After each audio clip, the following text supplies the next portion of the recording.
ठिक छ बा ठिक छ कहाँ जाँदैछौँ हामी?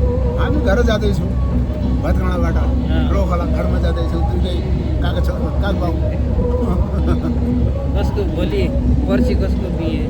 पर्सि भाइको हाम्रै बिहे गाउँले दिपकराज भण्डारी हाम्रो भाइको बिहे तेरो अङ्कलको बिहे अङ्कलको बिहे छ। अँ, यसो हामी काका भतिज दुईटै जाँदैछौँ गाडीमा बसेर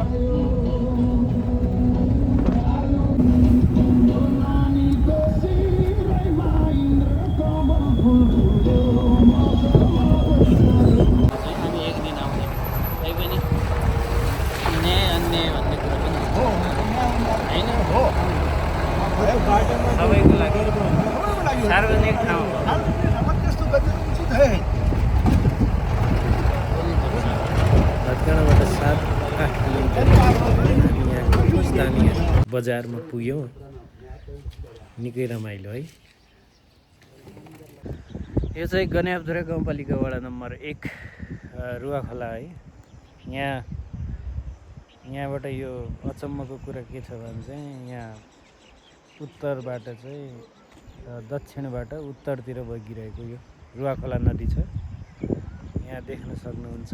यहाँ चाहिँ हाम्रो गन्याबधुरा गाउँपालिकाको यो वडा या मटेला हाम्रो पूर्व प्रधानमन्त्री शेरबहादुर देउवाजीको यहाँ घर पनि पर्छ। यहाँ मैले जुम गरेर देखाइरहेको छु। त्यसपछि म जन्मेको घर चाहिँ यता माथि यो भेउलाना भन्ने गाउँ हो। यहाँ चाहिँ ठ्याक्कै मेरो घर यहाँ पर्छ।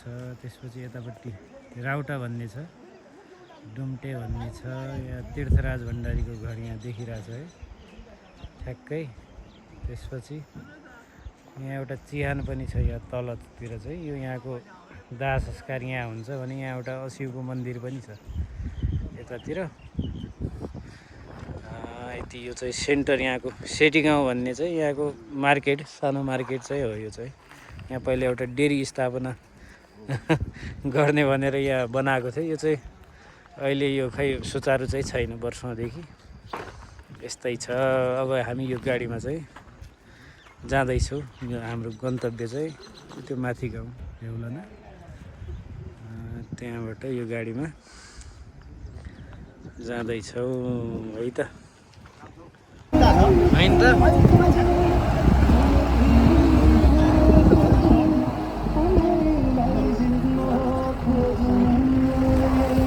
के भन्छ सुटाइ घर त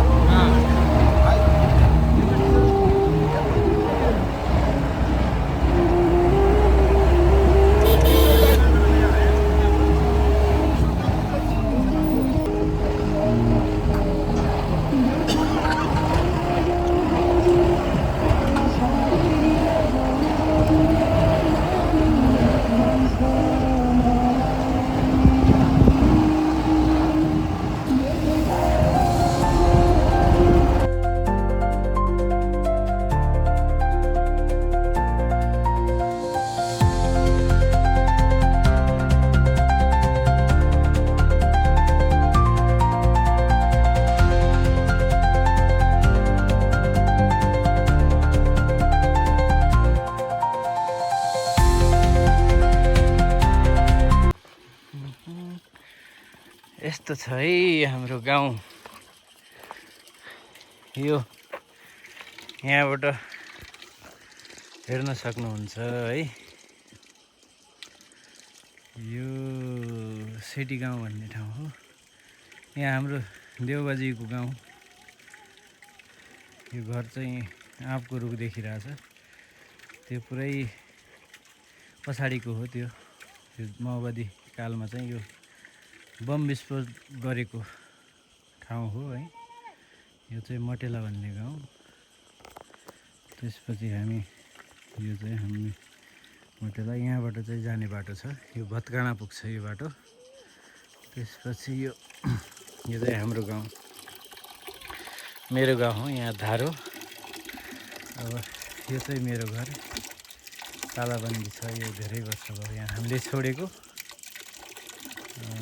म चाहिँ आएर सरसफाइ गरेँ। यहाँ माहुली पनि पालिएको थियो। त्यसपछि यहाँ अर्को चाहिँ यसरी यो घरहरूको टाइप्स यस्तो खालको छ कि यहाँ चाहिँ यहाँ कुनै चाहिँ प्लास्टर गरेका छन् है।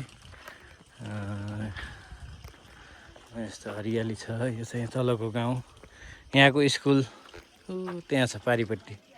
हामी पढेको स्कुल चाहिँ यो हो है। यो स्कुल हो हामी पढेको। म पढेको यो अहिले 12सम्म छ। 10सम्म चाहिँ म यहाँ पढेको। अनि यहाँबाट यो भेग चाहिँ यहाँबाट चाहिँ यो हाइवे हो। यताबाट यो डाँडा देखिरहेछ नि, यहाँबाट हाइवे हो यो। यहाँबाट तराईतिर झर्छ। यो डडेलधुरा भयो, तराई कैलालीतिर पुगिन्छ यहाँबाट जाँदाखेरि।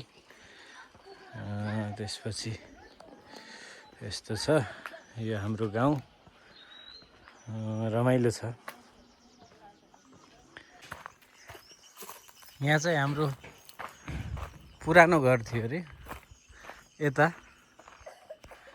यहाँ के अवशेष केही पनि थिएन योभन्दा, यो आजभन्दा 30-40 वर्ष अगाडि। किन कहाँ देखाउनु भयो आन्टी? हो त्यसपछि यस्तो छ बाटो। तल यस्तो सडक छ है। यो सडक यहाँ गाडी यहीँसम्म पुग्छ। यो हाम्रो हिँड्ने बाटो। यस्तो छ हिँड्ने बाटो।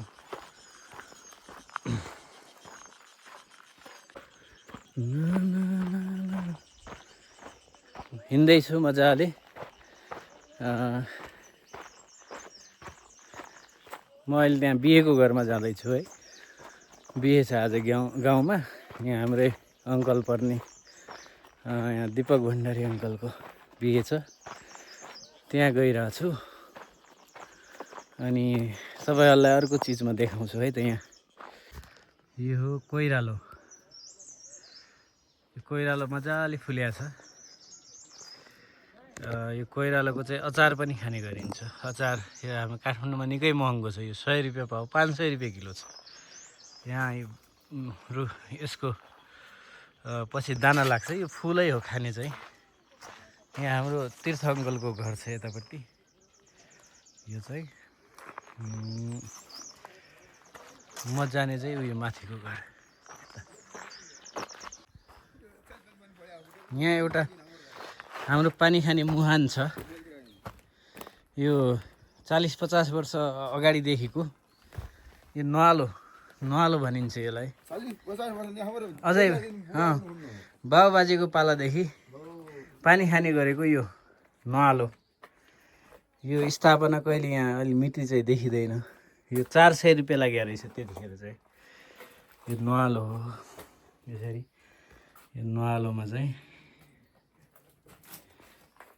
पानी खाने गरेको थियो यो हाम्रो